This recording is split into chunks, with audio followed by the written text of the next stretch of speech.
Have you ever wondered what it would be like to live in a dark, misty world? A place where there were no colors and everything was black and gray. Such a life would certainly be a great torment for human beings.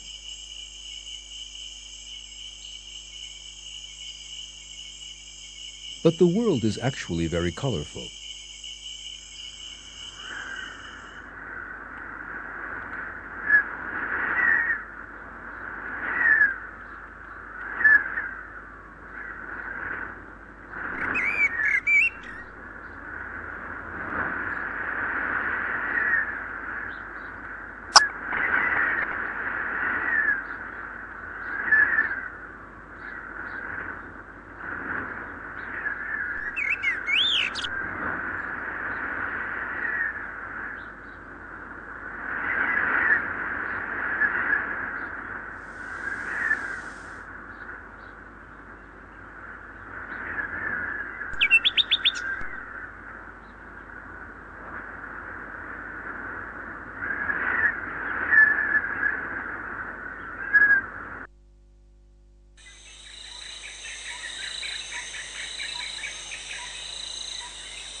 In this film, we will be looking at one of the greatest blessings that Allah has created for human beings, and His artistry of color in the world. Allah's artistry in color. All parts of the world have been created in harmony and decorated with beautiful flowers. Green forests, blue lakes, majestic mountains, and boundless oceans.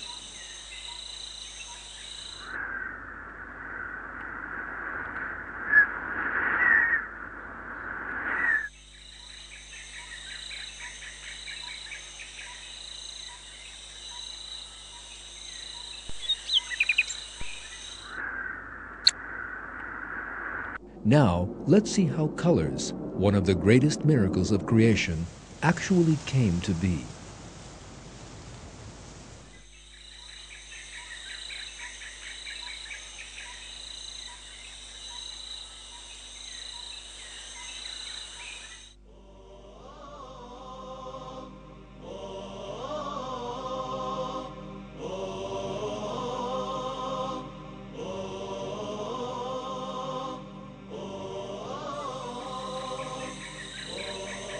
For colors to come into being, the first precondition is light, and the only light that reaches the earth comes from the sun.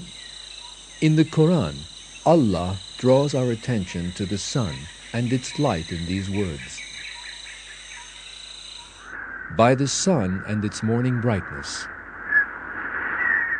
When we examine the sun's light, we see that it, like everything else in the universe, is created in a very delicate balance so as to make human life possible. The stars and other sources of light in the universe emit various light rays that can be classed according to the length and frequency of their waves.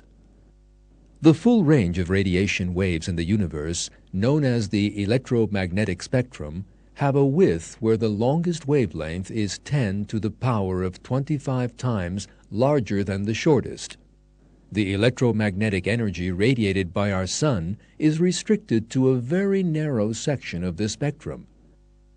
70% of the sun's radiation has wavelengths between 0.3 and 1.50 microns. In order to see what a huge number the range of the electromagnetic spectrum is, you have to put 25 zeros after the 1. This number is beyond the ability of human beings to imagine, and that is how many different kinds of light there are in the universe. Within so many kinds of light, there is only one minuscule band of wavelengths that allows human beings to survive and see colors. And the wavelengths of the rays emitted by the sun lie within this narrow interval. This fact proves that Allah has created the world, human beings, colors, and the sun in a particular harmony. In one verse of the Quran, Allah commands, "He has made the sun and moon subservient, each one running until a specified time. That is Allah, your Lord."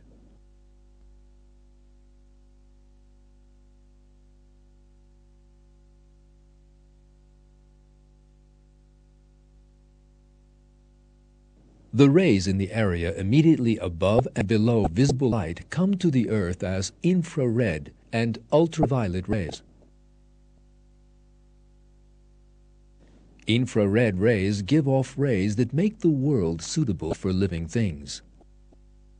And some ultraviolet rays can pass through the atmosphere in just the right quantity to provide the energy needed by living things.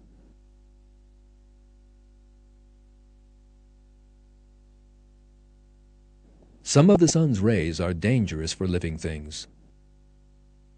To neutralize this danger, our world is surrounded by an immense filter. This filter is the atmosphere. The atmosphere can be regarded as indispensable for the survival of living things. It allows infrared rays to pass through and keeps out the other deadly rays. Michael Denton describes this as follows. Even the atmospheric gases themselves absorb electromagnetic radiation very strongly in these regions of the spectrum immediately on either side of the visible and near infrared.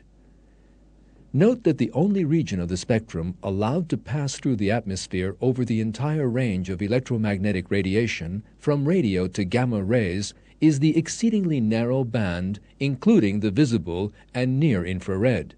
Virtually no gamma, X, ultraviolet, far infrared, and microwave radiation reaches the surface of the Earth.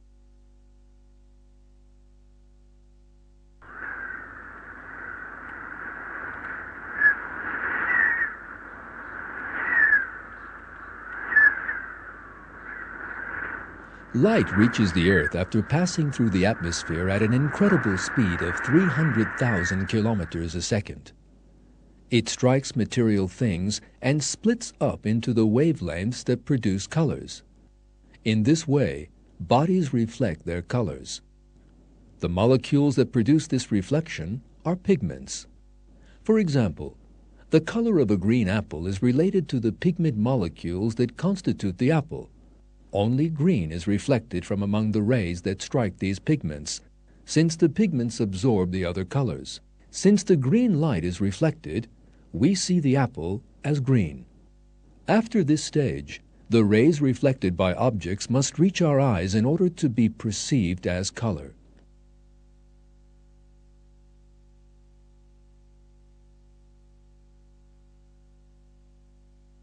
The light rays that reach the eye must first pass through the cornea, then the pupil and the lens to arrive at the retina.